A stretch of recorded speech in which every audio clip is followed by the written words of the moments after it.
a gente, igual eu sou a Nath. E eu sou a Isa. O que a gente vai fazer aqui hoje? Hoje a gente veio contar a história difícil do Park Bo-gum. Muitos de vocês o conhecem pelos diversos dramas que ele já protagonizou na Dramaland. Ele é, sem sombra de dúvidas, um dos maiores talentos da sua geração. O último trabalho dele foi um sucesso estrondoso da Netflix, Se a Vida Te Der Tangerinas. Ele interpretou o personagem Guan-Xi ao lado da Yu. E muito parecido com a história do Guan-Xi, um homem que se apaixonou por uma mulher, mas que sofreu muito até chegar no seu final feliz. Essa também é a história do Park Bo-gum. Não a parte do amor, até porque ele nunca assumiu um namoro publicamente, não sabemos do status dele de relacionamento, mas sabemos algumas coisas, né, como o fato que ele ficou órfão muito cedo, ele perdeu sua mãe aos 10 anos, e como isso já refletiu em vários momentos da arte dele, e várias coisas que ele já viveu, de dificuldades mesmo. Então, mostrando que a vida o tempo todo imita a arte, ele interpreta papéis onde as pessoas que ele faz sofrem muito, e ele também já sofreu muito, só que atrás daquele sorriso lindo, daquela cara angelical, também do sucesso, às vezes a gente esquece que tem uma história muito difícil por trás, e hoje a gente vai contar pra vocês. Se inscreve no canal, dá like nesse vídeo, comenta pra esse vídeo chegar em mais pessoas. Sim, vai seguir a gente também nas redes sociais pra gente ter esse contato mais próximo. Se você fica, só que você perde muita coisa. Bom, gente,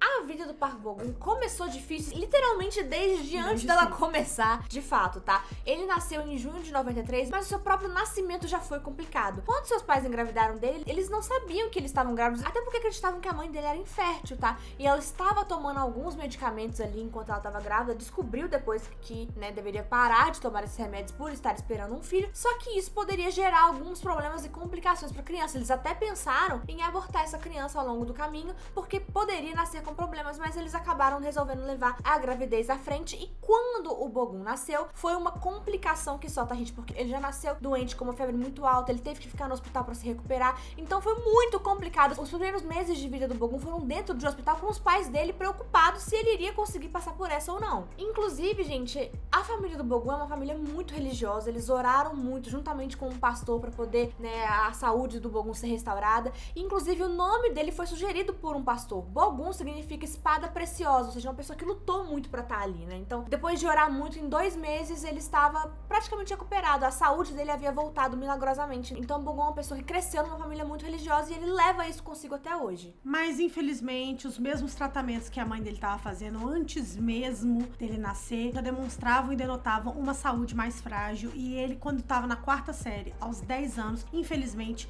perdeu a sua mãe. Isso é uma dor que o acompanha até hoje. Muito do que ele faz na arte dele reflete essa perda. Ele já falou em diversas entrevistas, inclusive ele interpretou um dos personagens mais icônicos da vida dele, que foi em Reply 1988, um dos dramas mais populares da história da Coreia, e nesse drama ele faz uma pessoa que também é órfã, assim como o Bo-gum na vida real, e é muito interessante porque isso foi um trabalho bem catártico pra ele, não só trouxe uma fama muito grande pra carreira dele, né, um trabalho muito notável, como ele também já chegou a falar algumas vezes de como esse trabalho impactou a vida dele. Ele participou de programas de variedade com o Junior, que fazia parte do elenco também, e eles chegaram a comentar como eles gostariam de ter mais fotos, e o Bo-gum também chegou a dizer em entrevistas como isso afetou ele, né, porque ele não tinha muitas fotos ou memórias registradas com a sua mãe, que foi embora tão cedo. 커서 보니까 그런 사진도 다 추억인 거잖아요. 것 같아요. 어렸을 때 그냥 그 모습들을 다 담아놓지 못한 거.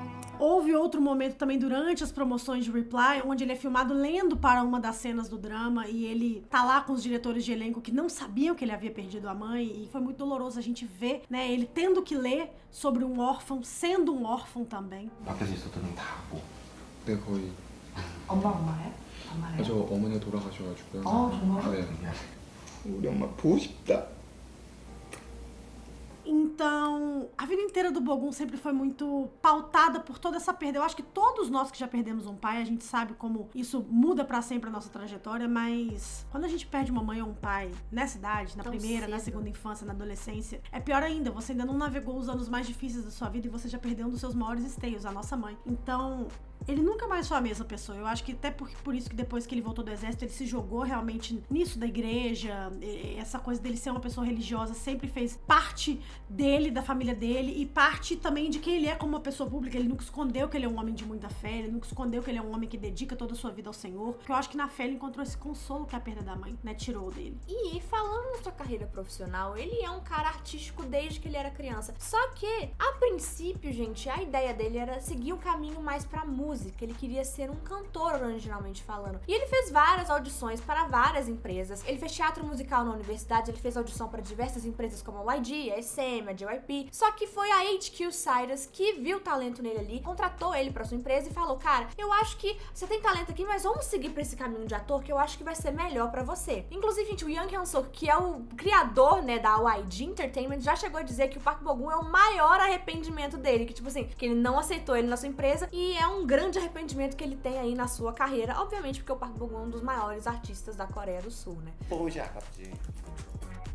E a carreira de ator dele começou de fato em 2011 com o filme Blind, e depois ele foi fazendo participações em outros filmes também, como A Hard Day e Runaway Cop, mas em 2014, gente, ele teria mais dificuldades para enfrentar na sua vida. Seu pai contrairia uma dívida de 800 milhões de wones, e ele era o fiador, né? O Park Bo-gum era o fiador dessa dívida, e ele teve que arrumar um jeito de pagar naquela época. Ele conseguiu, mas foi algo que descapitalizou muito ele no início da carreira. Ele teve que declarar falência para conseguir pagar essa dívida, e foi algo que o público teve muita solidariedade quanto a ele na época. E em 2016 viria o grande estouro da sua carreira, como a Nath já disse, ele faria o drama Reply 1988, que tipo assim, teria mais de 19% de audiência. Gente, isso é muita coisa. É um dos maiores dramas da Coreia, e é um dos maiores dramas não só dentro da Coreia, mas fora também, tá? Todo mundo ficou muito apaixonado por essa história, e a partir dali a carreira do Park Bo-gum foi só catapultada pro estrelato e pro sucesso. Foi uma dobradinha, na verdade. Ele fez nessa mesma época também o nosso drama preferido do Park Bo-gum, que é Love in the Moonlight, que é sem sombra de dúvidas um dos maiores sucessos. Ele faz com a Yoon Jung, né, que também é uma das maiores atrizes da Coreia. Eles eram super jovens na época. Então foi uma dobradinha, um ano super bem sucedido pra Park Bo-gum, e depois disso ele nunca mais parou. Mas até que em 2017 ele passaria por um outro problema. Dessa vez a primeira grande controvérsia da sua carreira, que foi por motivo religioso, tá, gente? Como a gente já disse, o Park Bo-gum é uma pessoa muito religiosa. Ele vai à igreja, desde criança ele veio de uma família também muito religiosa. E ele acabou em 2017 promovendo uma igreja que a galera lá considera mais uma seita do que uma igreja de verdade. Aí essa igreja fala que eles operam milagres e coisas do tipo, e as pessoas têm um pé atrás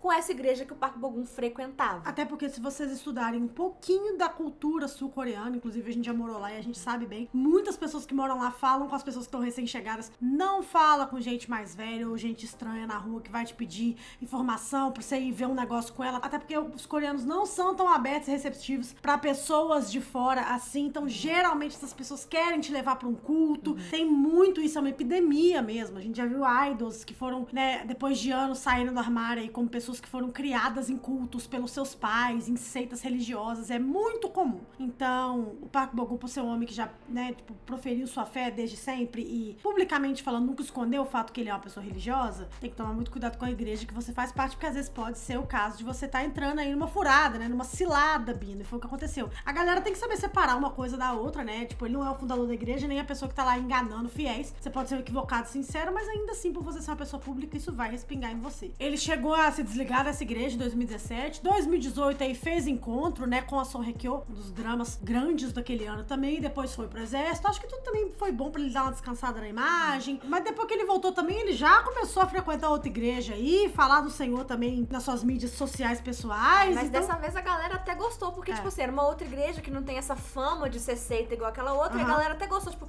nossa, ele mudou de igreja, que bom, vai, Bo-gum, professor. Foi bom, eu acho que os 2 anos que você fica no exército, porque pra quem não sabe, todo homem sul-coreano é obrigado a se alistar, né, entre os 18 e 30 anos, você pode escolher uma época pra você ir, e foi até bom porque deu uma descansada na imagem, ele deixou um drama ali bom, e a galera ficou mais com saudade, então esqueceu também a polêmica, ficou, ai, Bo-gum volta.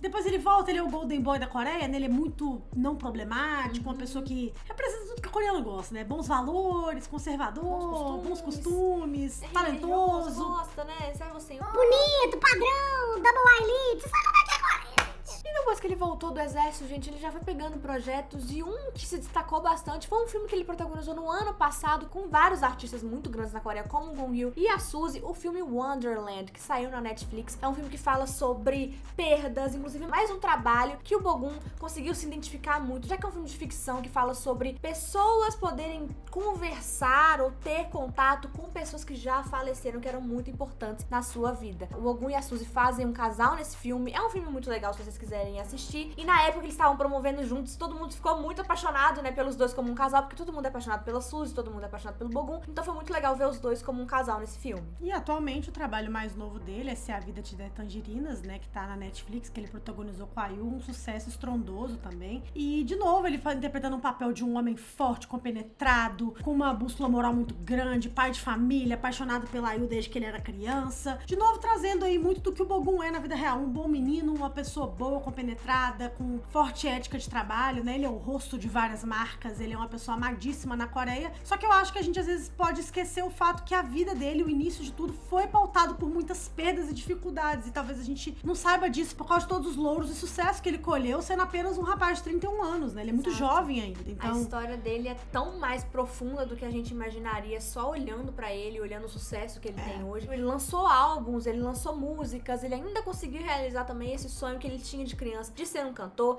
Ele é um dos atores mais bem-sucedidos da Coreia do Sul, e a gente olha pra tudo isso e vê que, no fundo, ele é um homem que lutou muito, aquele menino de 10 anos que perdeu a mãe, aquele bebezinho de 2 meses que tava lutando pela vida dele no hospital, e ele sempre ajudou a família dele quando o pai dele tava com dívidas. Então ele é um menino que, assim, ele é muito bom, ele correu atrás e hoje ele conseguiu tudo que ele mais queria, ele alcançou, né, que chegou a realizar os seus Eu sei que a gente não pode botar a mão no fogo por celebridade nenhuma, porque no final a gente não conhece ninguém, mas ele é um menino, tipo assim, muito batalhador, e eu acho que com o Bogum ali, a gente colocar a mão no fogo não, mas eu acho que pelo menos 85% de voto de crédito e de confiança a gente pode dar, porque é uma pessoa que já passou por muita coisa mesmo e merece o voto de confiança. Qual que é a opinião de vocês sobre a carreira dele? Qual que é o seu drama preferido com ele? Vai seguir a gente nas redes sociais? tudo de sempre.